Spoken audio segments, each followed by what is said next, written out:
Hello, I've got sushi, so I thought we could do a little mukbang. I got this from Sainsbury's. It's like the ones that you get on the plane. This is the Cali Crunch roll. Look how good that looks. I am going to be answering some questions too, so it won't just be me eating. Let's just try it because I'm so hungry.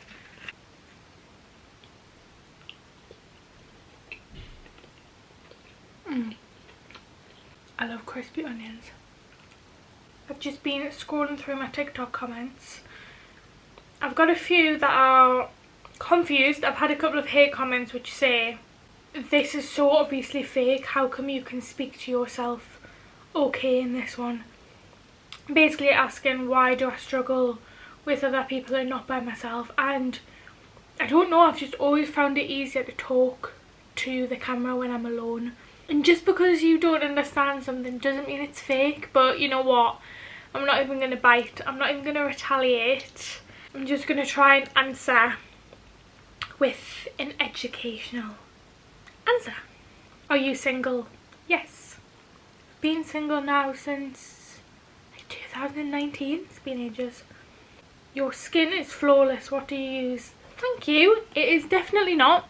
So I've got no makeup on right now, just keeping it real, and I've struggled with acne ever since I was about 14, but the past year or so I've really cleared it up, so I think I'm going to do a separate video. This is probably the clearest that my skin's been in my whole life. So I just see in a comment, please do YouTube. Here we are doing YouTube. I don't get it. Wouldn't it be easier to type what you want on your phone and show them?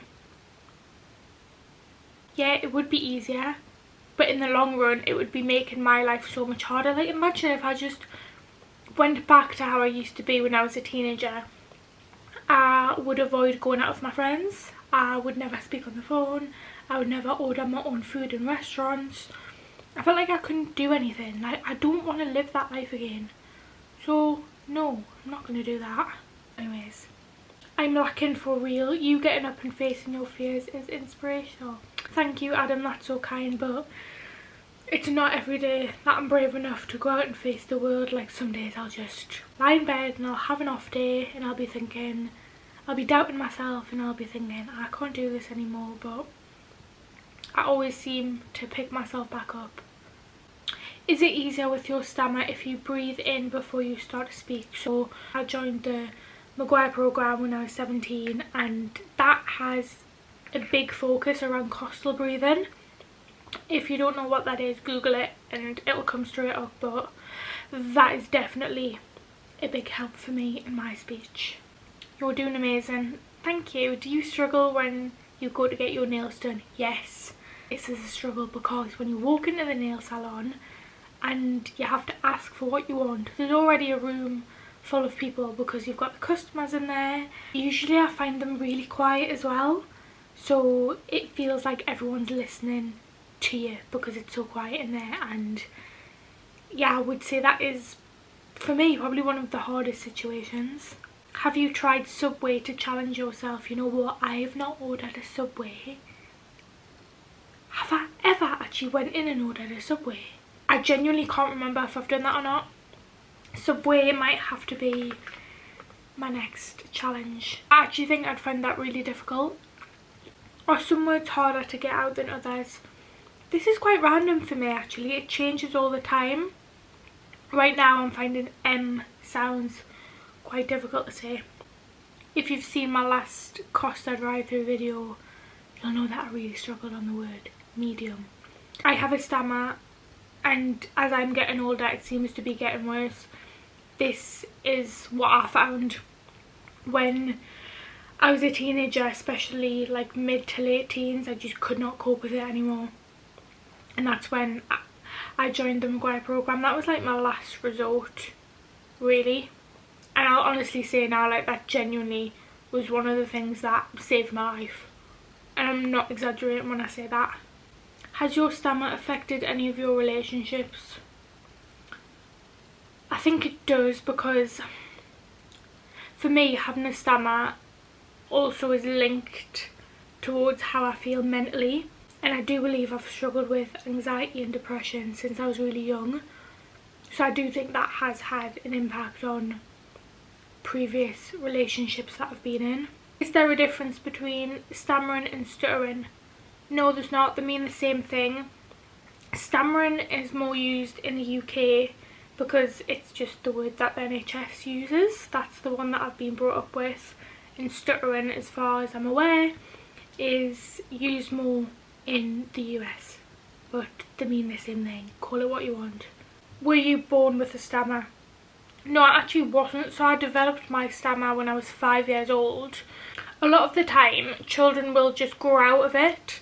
But I say now that I'm lucky enough to have kept mine because that's the mindset that I want to go for. As far as I'm aware, I've never really spoken to my mum about this, but I think I just started stammering one day.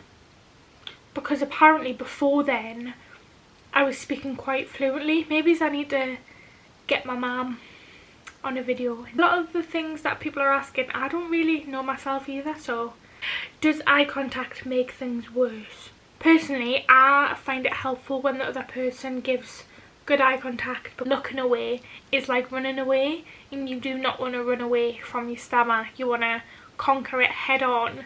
Yeah, I feel like I've really gotten good at eye contact, and I do appreciate it when other people give me eye contact as well. As a child, I was devastated by my stuttering. Honestly, that's exactly how I felt. Like, the level of self-hate. Growing up, I had the darkest thoughts that you could possibly imagine because of my stammer. This is just a nervous thing because you don't stammer when talking to yourself. No, stammering isn't just a nervous thing. I hate it when people just think that it's because I'm nervous or anxious. It's not that at all. I speak to my friends and family and I still stammer, but it's not because I'm anxious.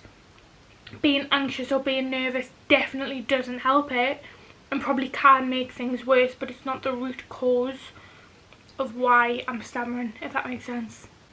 Because here's another fun fact, no one actually knows. Some may say it's neurological, some may say that it's psychological, some may say that it's physical.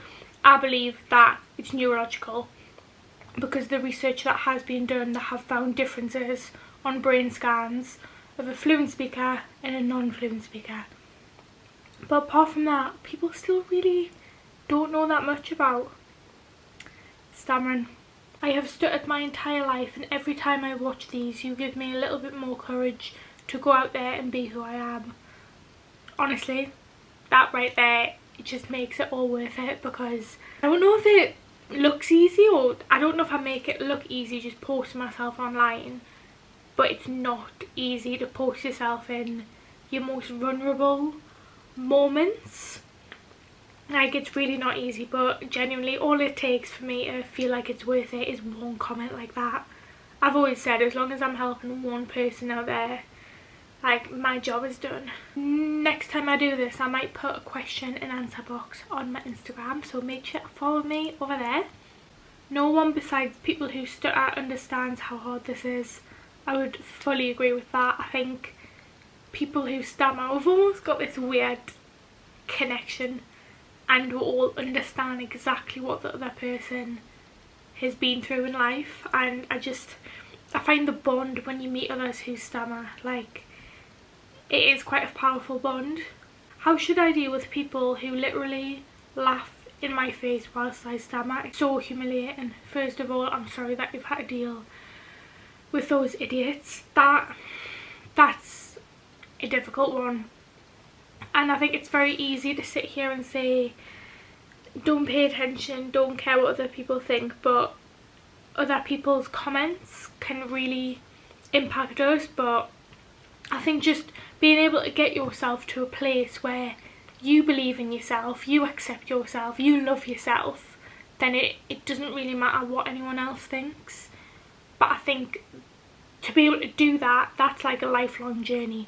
Like, I'm still learning not to care what other people think, and I'll have to kind of practice my resilience and my self-belief every single day.